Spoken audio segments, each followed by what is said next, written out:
estudio del lenguaje humano ha sido una fascinación para diferentes pensadores en el mundo, tanto de diferentes ciencias como la medicina, como la filosofía, como la filología. Y por supuesto, los estudiosos del texto sagrado de la Biblia también han puesto mucho énfasis en el estudio del lenguaje humano. El tema 4 que hoy voy a presentarles habla de eso, del lenguaje humano y su relación con la Biblia. A nombre de COFI, Comunidad de Formación Integral, de SOCO, de las Lupitas y su servidor Pedro, les presento este tema para que lo desarrollemos y podamos aprender un poquitito más con ese entusiasmo que hemos venido presentando comunidad de papás y padrinos de la catequesis de la Cuevita, de la diócesis de Iztapalapa. Bueno, pues el tema es bastante apasionante, y los iré presentando poco a poco. Espero que estén listos, que ya tengan su bolígrafo, que ya tengan su cuaderno de notas para que vayan anotando lo que a ustedes les parezca importante. El lenguaje humano es una oportunidad que tenemos de estudiarlo y que se manifiesta de muchas maneras. Puede ser por la palabra escrita, puede ser por la palabra hablada, puede ser por gestos, por mímica, por lo que escuchamos, y por supuesto todo esto engloba lo que llamamos la comunicación. En los primeros temas, tanto Lupita Camacho como Soco Ríos como Lupita Quintero pusieron mucho énfasis en hablar de la comunicación. ¿De quién? De la comunicación de Dios. Y Dios aquí adquiere una importancia muy relevante. La comunicación que hace Dios con los humanos, porque Él así lo quiso. Él tuvo a bien bajar del cielo y comunicarse con la raza humana. Nosotros somos los destinatarios de ese amor. Plugo, nos explicaba mi hermana Lupita, que plugo está expresado, esa palabreja, en la Constitución Dogmática de Verbum del Concilio Vaticano II, y significa que Dios así lo quiso. O para decirlo en palabras más llanas, a Dios se le dio la gana comunicarse con nosotros. Y lo hizo por un gran amor. Dios, nuestro Padre, eligió comunicarse con nosotros y darse a conocer lo que llamamos en la iglesia la revelación. Él se dio a conocer en un momento importante de la historia humana, en un lugar muy particular y en un tiempo de la historia muy particular. El momento de la historia humana fue el momento de la historia del pueblo de Dios, empezando por los patriarcas. El momento histórico, el momento de tiempo, más o menos 1800. Los estudiosos de la Biblia calculan que cuando se revela el Dios al patriarca Abraham y que se manifiesta a partir del capítulo 12 del libro del Génesis, Dios se hace presente y se comunica con nosotros. ¿Cómo lo hizo con el patriarca Abraham? Pues por supuesto con el lenguaje que él dominaba. Si él hablaba arameo, pues seguramente se comunicó con él de esa manera. No fue un lenguaje mudo, sino un lenguaje que pudo haber sido sin duda el habla, la comunicación que le hace Dios al patriarca Abraham. Y lo hace en su lengua. Por supuesto no se expresa en otros idiomas, no se expresa en chino, no se expresó en otro idioma, se expresó en el lenguaje de los patriarcas.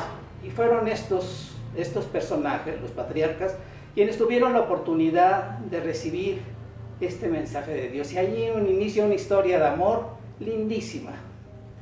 A los patriarcas les toca llevar a cabo el mandato de Dios. Abraham le pide que deje su lugar, que deje a su papá y que vaya con su esposa a la tierra prometida. Y Abraham toma esa decisión. Nosotros, queridos hermanos, queridos papás y padrinos, conocemos la historia de la salvación a través de la descripción que hacemos del patriarca Abraham. Y bueno, en la historia de la comunicación que hace Dios y en la historia de cómo Dios se expresa y nos habla con su amor, tenemos una historia de muchos años, cuando el patriarca Abraham toma esa decisión y luego Isaac y luego Jacob pasan por diferentes circunstancias. Uno de los aspectos del estudio del lenguaje humano está en entender el pensamiento y el sentimiento de los escritores. Imagínense lo que pudo haber pensado Abraham cuando Dios le manifestó que dejara su lugar.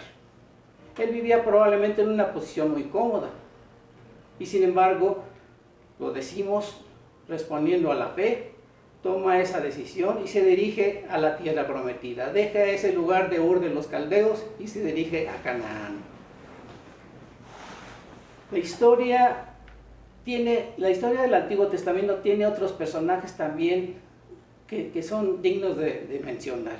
Moisés. Imagínense a Moisés cuando se le pide que saque al pueblo oprimido de Egipto y lo lleve a la tierra prometida. Lo que pudo haber sentido, y más con esa dificultad que sabemos que era tartamudo y que tenía que ser ayudado. Y así por el estilo otros personajes.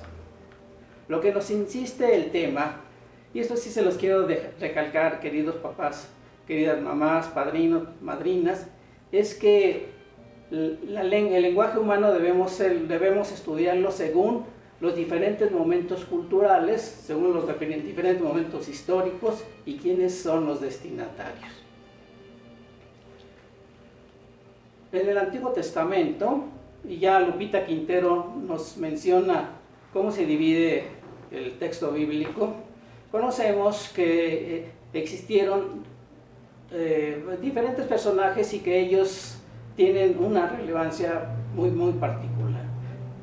Sin embargo, menciono y recalco lo que Lupita Camacho y Socorro Ríos pusieron mucho énfasis. En el centro de toda la historia de la salvación está nuestro Señor Jesucristo.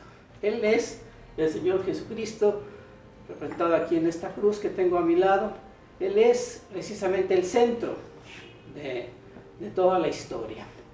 Dios nos prometió a su pueblo querido la salvación.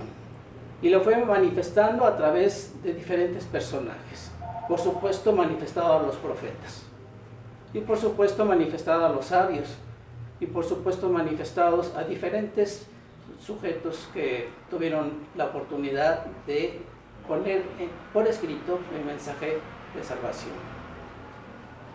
Los escritores que pusieron por escrito la historia de la salvación tuvieron chamba.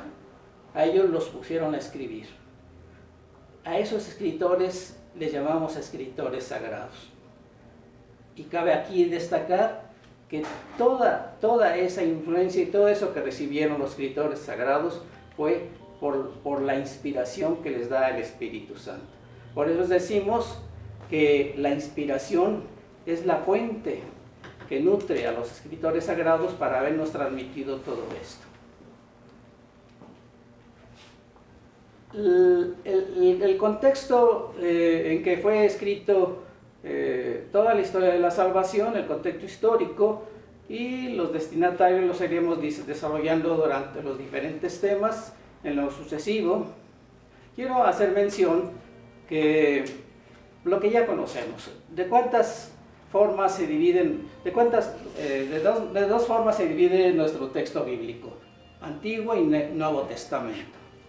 Del Antiguo Testamento y del Nuevo Testamento hay similitud en alguna de los escritos, sobre todo en la forma como se redacta o el estilo literario. Y entonces yo les sugiero que revisen en el material que les pasé, que hay libros por su tipo de literatura que se llaman históricos, que hay libros que por su tipo de literatura se llaman proféticos y otros que se llaman didácticos. Todos ellos tienen un estilo literario que vale la pena que lo tengamos en cuenta. Los libros históricos nos redactan, por supuesto, la historia de Israel. Hay en el Antiguo Testamento libros históricos y ¿qué creen? En el Nuevo Testamento también hay libros históricos. Hay libros proféticos en el Antiguo Testamento y el libro profético que conocemos del Nuevo Testamento es el Apocalipsis. Y hay libros didácticos. En el Antiguo Testamento se llaman sapienciales o doctrinales y en el Nuevo Testamento son las cartas. El estudio de todos los libros nos lleva a todos los que nos mostramos interesados por el estudio de la Sagrada Escritura a conocer más y más acerca de estos detalles. Hermanos, voy cerrando mi plática.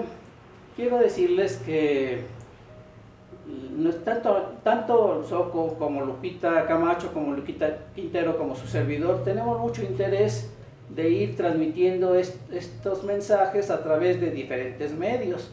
Este es uno de ellos, como lo iremos también haciendo utilizando algunos otros medios. Voy concluyendo. Imagínense ustedes que Dios nos hubiera revelado en otro momento y lo hiciera ahora. Pues seguramente que lo haría con mensajes de voz, o seguramente lo haría a través de una filmación como esta, o a lo mejor a través de Zoom, pero no fue así. En ese entonces fue a través de escritos, y en una forma en que la escritura no era del dominio popular. Unos cuantos sabían escribir y muchos menos sabían leer. De manera que cuando nosotros decimos el estudio del lenguaje humano, implica saber por qué escribió el escritor sagrado eso, qué quiso decir, qué mensaje quiso transmitir. Y todo esto que decimos nosotros los que nos apasionamos, yo creo que ustedes también al estudiar el texto bíblico, son conceptos que conocemos y que vamos a ir desarrollando a lo largo de las siguientes presentaciones. Voy cerrando mi plática, queridos papás, padrinos, mamás, madrinas, y les pido de favor que en el tiempo que resta vayan elaborando sus preguntas y nos las manden por el grupo de WhatsApp que hemos establecido. En esta ocasión, aquí termino y me despido de ustedes. Muchas gracias por su atención.